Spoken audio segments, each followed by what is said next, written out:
Assalamualaikum warahmatullahi wabarakatuh. Perkenalkan, nama saya Agnia Mukhairunisa dari kelas MB 19D. Di sini saya akan menjelaskan secara singkat mengenai makalah saya yang berjudul Peradaban Islam pada masa Khalifah Utsman bin Affan. Yang pertama kali saya akan bahas yaitu mengenai latar belakang. Di penghujung masa peradaban Islam yang mulai maju setelah peninggalnya Rasulullah, ada 4 pengganti beliau dalam mengurus pengembangan dakwah dan penyiaran agama Islam. Yang pertama itu ada Abu Bakar As-Siddiq pada tahun 11-13 Hijriah. Yang kedua ada Umar bin Khattab pada tahun 13 sampai 23 Hijriah. Yang ketiga ada Utsman bin Affan dari tahun 23 sampai 36 Hijriah.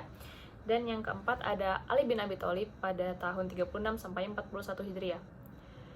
Masa pemerintahan Khulafaur Rasyidin adalah masa yang sangat bermakna dalam sejarah peradaban Islam, di mana masa-masa tersebut telah digunakan untuk kepentingan di jalan Allah dalam menegakkan keadilan dan mencegah kebatilan. Khalifah Abu Bakar dalam perjuangannya yang telah memberikan perubahan besar bagi agama Islam, ia telah berhasil menetralisir keadaan di kalangan yang hampir bersih tegang dalam perihal pengganti Rasulullah. Sejarah mencatat bahwa Umar bin Khattab sebelum meninggal tidak menunjuk atau mengangkat penggantinya. Sikap Umar ini didasari oleh pertimbangan kondisi sosial kemasyarakatan negara Madinah saat itu. Setelah Umar wafat, para sahabat yang telah ditunjuk untuk melakukan musyawarah dengan menunjuk Abdurrahman bin Auf sebagai penghubung musyawarah ini menunjuk Utsman dan Ali sebagai nominator untuk menduduki jabatan khalifah. Pada akhirnya, karena Utsman lebih senior dibanding Ali, maka panitia pemilihan atau majelis syuro sepakat memilih Utsman untuk menggantikan Umar sebagai khalifah. Berdasarkan latar belakang yang telah disebutkan, muncul permasalahan yang akan dibahas dalam makalah ini. Yang pertama, siapa itu Utsman bin Affan? Yang kedua, bagaimana perkembangan dan penyebaran agama Islam pada masa Khalifah Utsman bin Affan? Yang ketiga, bagaimana kondisi sosial politik pada masa Khalifah Utsman bin Affan? Yang keempat, bagaimana akhir perjalanan Khalifah Utsman bin Affan sebagai khalifah? Dan yang terakhir, apa dampak dari berakhirnya Utsman bin Affan sebagai khalifah?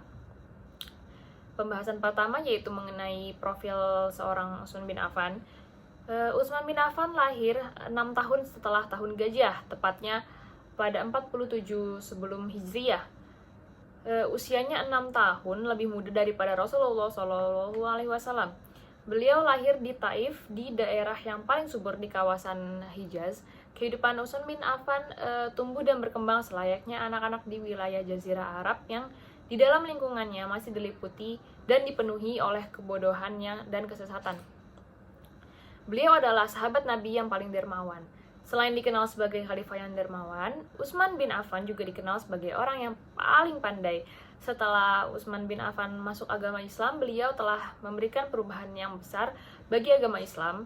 Salah satunya dalam karyanya yang paling fenomenal, dan prestasinya yang terbaik adalah menyatukan gaya bacaan atau qiraah Al-Quran semua umat Islam.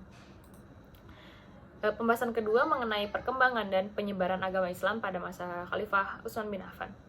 Perluasan yang telah dicapai di masa Umar diteruskan hingga bertambah luas dengan perluasan ke laut. Tentara Islam di masa Utsman telah memiliki angkatan perang laut. Satu persatu banyak negeri yang masuk ke dalam wilayah Islam. Wilayah-wilayah tersebut terdiri dari Barqah, Tripoli Barat, dan bagian selatan negeri Nubah. Menyusul ke negeri-negeri Armenia dan beberapa di bagian di wilayah Tabaristan, dan perluasannya mencapai sungai Jihun. Pada masa permulaan pemerintahan Khalifah Utsman, ia telah berusaha dengan sebaik mungkin dalam perjuangan agama Islam dan dalam kebijakan Rasulullah dan kedua penggantinya. Politik perluasan agama Islam pada masa Khalifah Utsman ini adalah sebagai lanjutan dari politik khalifah sebelumnya, yaitu Umar bin Khattab. Pembahasan ketiga mengenai kondisi sosial politik pada masa Khalifah Utsman bin Affan. Berbagai keberhasilan yang diraih oleh Khalifah Utsman dalam 6 tahun pertama pemerintahannya, di antara penumpas pemberontakan yang mengambil kesempatan atas wafatnya Umar, juga melakukan perluasan kekuasaan ke daerah Islam ke Tripoli, Tabaristan, Harrah, Kabul, dan beberapa daerah lainnya. Perluasan daerah Islam juga dilakukan ke daerah pantai dengan menggerakkan angkatan laut yang dipimpin oleh Muawiyah bin Abi Sufyan pada tahun 28 Hijriah dan dapat menaklukkan penduduk Cyprus ke bawah kekuasaan Islam. Sedangkan 6 tahun kedua yang oleh para ahli dikabarkan sebagai masa kekacauan adalah pada saat ia mengambil kebijakan antara lain di bidang politik dengan mengangkat keluarga dekatnya menjadi gubernur yang karenanya beliau dikatakan sebagai nepotis. Sedangkan pada masalah pengelolaan pendayagunaan uang negara serta kebijakan lainnya juga yang menimbulkan konflik di kalangan masyarakat. Berikut kebijakan-kebijakan yang Utsman bin Affan ambil ketika menjabat menjadi seorang khalifah. Yang pertama yaitu ia mengangkat kaum kerabatnya pada jabatan-jabatan tinggi negara atau yang dikenal sebagai politik nepotisme, yaitu sebagai gubernur dan sekretaris negara. Yang kedua, membubarkan Dewan Pengurus Baitul Mal yang dulu dibentuk pada masa Khalifah Umar dan dijabat oleh Abdullah bin Arqam yang terkenal sangat jujur dan berpotensi mengelola Baitul Mal. Yang ketiga, tanah-tanah rampasan perang atau ditinggalkan pemiliknya pada waktu perluasan wilayah di masa Khalifah Umar dulu dijadikan milik negara. Tanah itu diolah rakyat dan negara memperoleh bagian dari hasil tanah itu.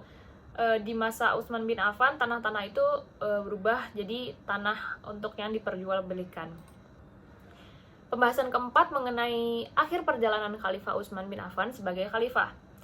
Adanya konflik setelah kebijakan-kebijakan yang dibuat oleh khalifah, maka muncullah pemberontak yang ingin menurunkan Utsman dari tata kekuasaan. Para pemberontak yang sudah geram mengepung rumah Utsman selama 40 hari. Pada itu salah seorang di antara mereka terkena panah yang datang dari kediaman khalifah. Mereka mendesak agar si pemanah diserahkan kepada mereka, namun tidak juga diserahkan oleh khalifah. Akhirnya mereka menyerbu kediaman khalifah dan membunuhnya secara ditikam dalam usia sekitar 82 tahun. Kematian Utsman dengan cara tersebut menyebabkan huru-hara di kalangan kaum muslimin yang menyebabkan banyaknya jatuh korban di kalangan pemuda muslim. Pembunuhan yang bermotif politik atas diri Khalifah Utsman membawa dampak yang panjang terhadap sejarah Islam sesudahnya, yang kemudian membuka pintu perpecahan antara kaum muslimin. Pembahasan kelima mengenai dampak dari berakhirnya masa kekhalifahan Utsman. Tragedi politik yang berujung terbunuhnya Khalifah Utsman bin Affan sesungguhnya menjadi titik tolak bagi perpecahan umat Islam. Problematika politik yang terjadi di daerah pemerintahan Utsman ini merupakan puncak yang disebut dengan fitnah al-kubro di kalangan umat Islam. Umat Islam berpecah kepada 3 kelompok. Yang pertama kelompok Ali, yang kedua kelompok Muawiyah, dan yang ketiga kelompok moderat atau netral. Jadi kelompok tersebut tidak memihak kepada salah satu dari kedua kelompok tersebut. Jadi kesimpulan dari penjelasan tersebut adalah sebelum ditetapkannya Utsman menjadi khalifah, sesungguhnya terjadi ketegangan-ketegangan di antara rivalitas pendukung Utsman dan Ali yang kemudian terus bergulir sepanjang pemerintahan Utsman. Situasi yang rawan ini kemudian dieksploitasi oleh banyak pihak, khususnya Abdullah bin Saba, untuk memprovokasi dua kubu yang berseberangan itu. Suhu politik yang semakin memanas menyebabkan terjadinya demonstrasi besar-besaran yang dilakukan oleh para pendukung Ali, dan terjadilah sebuah tragedi yang dikenal sebagai peristiwa fitnah al-kubro yang ditandai dengan peristiwa terbunuhnya Khalifah Utsman. Sepeninggalnya Utsman bin Affan ternyata menyisakan banyak peristiwa panjang yang memiliki efek domino dalam perpecahan umat Islam. Sekian presentasi dari saya. Wassalamualaikum warahmatullahi wabarakatuh.